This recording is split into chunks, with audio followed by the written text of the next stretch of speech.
Most people don't know what middle housing is, and to help out, let's visualize it by comparing it to the movie Gremlins. What are the 3 things for the gremlin that you had to remember not to do? 1, had to keep them out of the light. 2, couldn't get them wet. 3, couldn't feed them after midnight.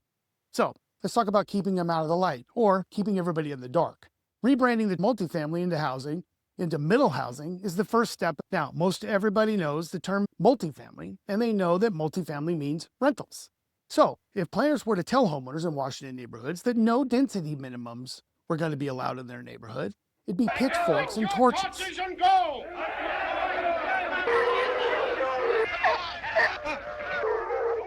So the first thing middle housing's being presented as: nice, fuzzy, big-eyed creature with little ears. Here's middle housing. Look, it's a new type of housing you've never heard of or seen. It's like a little gremlin, the little fuzzy one. You don't know what to think about it, but the policymakers are making it warm and fuzzy, saying more affordable than a single-family home.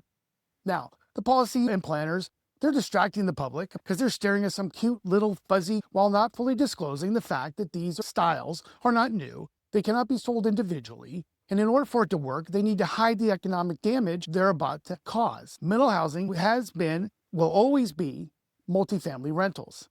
When policymakers started to introduce what middle housing was, this is direct from the city of Bellingham, quote, middle housing includes duplexes, triplexes, townhomes, and shared courtyard housing, among others.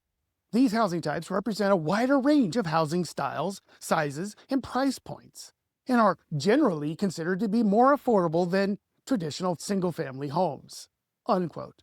Now, focus on that last part because it's important. First, there isn't anything new about middle housing. There isn't a single type of housing that's included in the term that isn't already included in multifamily zoning or its use, not a single one.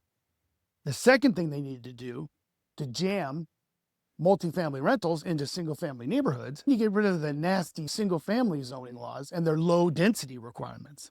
They're not going to get the density they want if they can't put the multiplexes in a standard lot. So when Washington State got rid of all single-family zoning with their one household per lot, it was like getting the gremlin wet. Now, with no density requirements, planners can jam as many as 24 units into a single 10,000 square foot lot. I've seen it. Here comes the last problem, feeding them after midnight, also known as, hey, your car's the problem. So in order to get 2, 3, or 24 units into one lot, planners not only need to lie about multifamily, they need to change the zoning, but they also can't get all those units in if they can't convince the public that having parking minimums is bad. So they need to lie and say, getting rid of parking minimums saves money and makes housing affordable.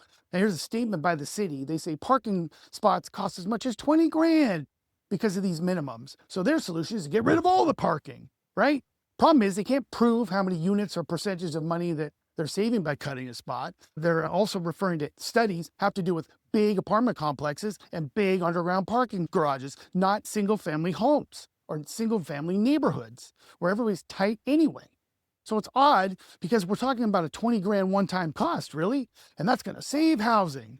But if they talk about cutting any of their permitting fees 20 grand, and there's an FAQ from the Bellingham Mayor's big November 24th housing proclamation last year, and you can see it says, quote, reducing fees does not guarantee lower home prices or that these savings will be passed on to residents. The market plays a more substantial role in determining housing costs. Well, what is it?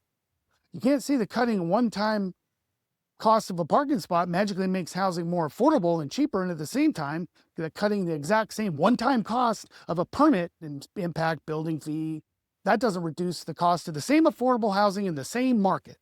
Now, in real life, if the city cuts a parking spot, no one gets to use it, including your friends and family who might want to visit. On the other hand, though, just like in the movie It's a Wonderful Life, when a bell rings and angel gets its wings, if the city's fees are cut, a parking spot gets created. And that parking spot can be used forever by anyone. Seems like an easy trade-off, and the city knows it. And these planners know it. That's why they have to lie about it.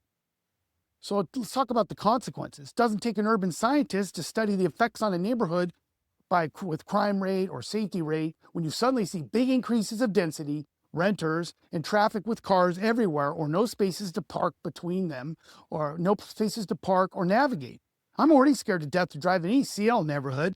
Gets to be just as bad here. In fact, I'll tell you what I got. A friend of mine in the Columbia neighborhood here in Bellingham, his super nice truck's been hit twice because it got parked on the street because people couldn't navigate RVs or trailers. Was states not requiring to cut out all the parkings like Bellingham's doing? Bellevue's keeping like 1 spot per unit or 2 spots per 2 or more bedroom unit because they're sane. Otherwise, here's what Bellingham's neighborhoods are going to look like. This is an actual Google Maps of a neighborhood in Portland, Oregon, and they got rid of their minimums 3 years ago. And this is the kind of property you're going to look, this is what you're going to see right here. Okay, well, this looks like a pretty nice single family zone neighborhood, nice houses that bam, big old 6-plex with no parking and no space to do anything. Middle housing, there's nothing middle about it. It's a modern day destructive policy Trojan horse to inject multifamily rentals into traditional single family zoning with the sole purpose of increasing revenue for cities and states at the expense of unsuspecting homeowners. If this opened your eyes or make you question what's really happening in your neighborhood, do me a favor, hit the subscribe button, tap the notification bell, and don't miss what's coming next. We're diving deep into the real issues, middle housing, land use, and land abuse, rent control, and the quiet policies reshaping everything from your street to your wallet. And if you want to stay ahead of the headlines and not behind them, make sure you're on the newsletter. Go to realissuespodcast.org to get updates, get yourself on the list, and see the research we're doing and see everything comes straight to your inbox. This is much more than just zoning and land use. It's your home, your city, and your future.